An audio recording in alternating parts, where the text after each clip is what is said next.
As we are all aware, we are in the midst of a global pandemic of COVID 19 infection. And in the midst of all this, when our concerns are focused on the COVID infection and its outcomes, we are all wondering how are our cardiac patients dealing with this new situation of the COVID pandemic? Does COVID specifically impact patients with underlying heart diseases in a worse fashion? Does COVID impact the heart as much as it affects the lung and the other organs of the body? What are the precautions that somebody who's got underlying heart diseases or blood pressure or diabetes or lung diseases they need to take in order to mitigate the impact of the COVID infection on them? So, what have we done in Sakra to make sure that our non-COVID patients do not suffer in any way? Our emergency is open 24 bar 7. We have segregated areas for management of non-COVID patients and COVID patients. And the cath lab is open 24 bar 7 and staffed 24 bar 7. So if somebody comes in with chest pain, as it always has been, we keep our door to balloon time short. They get emergency angioplasties, whether it is a weekday, off hours, night time, or during the weekends or holidays. And that fundamental doesn't change even in the context of the COVID pandemic. This is very important because heart attack treatment saves lives, and we can't lose focus on this fundamental truth. It's the same for strokes or whether other respiratory emergencies or renal failure. So, if you have any such issues, don't stay at home, access care. If you have a problem with finding transportation, call the hospital's emergency number and ask for ambulance support. But make sure that you get to the hospital on time and get it treated on time. Now, the other concern, how does COVID affect patients with heart diseases? It has been found uniformly across the globe that patients who are elderly, patients who have underlying heart diseases, they tend to do worse when they develop a COVID infection. Therefore, elderly and those who have underlying heart disease, it's all the more important that you follow social distancing and hygiene and other methods that have been advocated to prevent uh, catching the corona infection. It is also imperative that youngsters in your house, people who are taking care of the elderly, they should be more careful about not picking up corona infection themselves, because if you pass it on to your elders or people who are sick and at home, then they suffer.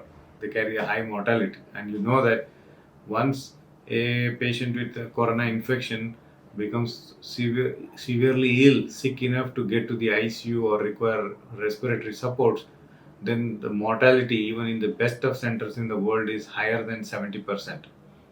Though the overall cohort of corona or COVID infection has a low mortality, those who are sick enough to land up in the ICU, they have a high mortality, and this is particularly true for patients who have underlying heart diseases.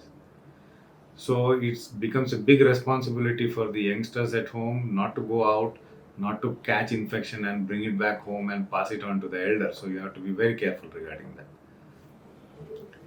Also, the COVID infection is known to mimic heart attacks. That means patients may come in with ECG changes, which are classically like a heart attack, but when you do an angiogram, you might find out that it is normal. So it's not a heart attack, it's what we call myocarditis, an inflammation of the heart muscle because of the COVID infection. This carries a very high mortality and is challenging to manage.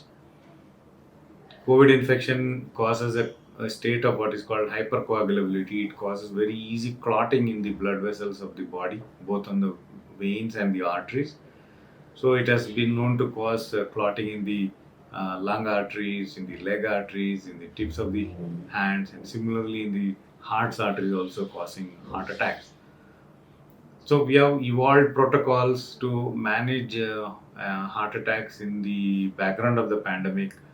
So we risk stratify the probability of disease as low probability, high probability, proven COVID, etc. But irrespective of the probability of COVID, the patient gets the due care. I mean, if you have a low probability of a COVID and you have a heart attack, you get treated for the heart attack like you would always have it. If you have a high probability of COVID infection and there is a heart attack, you will still get treated for the heart attack like in normal circumstances. But we will take adequate precautions to make sure that everybody is protected and the patient is managed in a segregated area.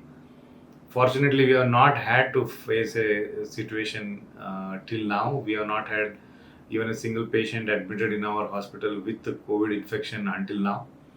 Though we have tested almost close to 100 people, all the samples have come back negative. So, and we have created a robust system to segregate, risk stratify, separate patients with COVID and non-COVID if they happen to be in the hospital. And we have an in-house testing that is available, which helps us to take adequate precautions right up front, so that patients who are COVID negative get due care without any barriers. So if there is any medical emergency, it is very important to get to the hospital on time without any fear of cross infections. How about patients with blood pressure? There were some initial reports that certain blood pressure medications would worsen the outcomes in patients with COVID infection, but those are found to be not true. So you have to continue your blood pressure and diabetic medications as always, and make sure that your diabetes and blood pressure are adequately controlled. A strong word of caution for people who are smokers: smoking aggravates COVID infection.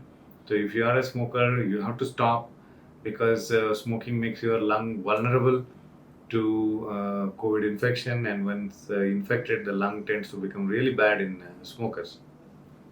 So please take good care of yourself. If there is any medical emergency, get to the hospital emergency quickly, like you always have, so that the problem is picked up early and treated, and without fear of uh, getting contracting the COVID infection in the hospital, because adequate measures have been taken to ensure that there are no cross infections.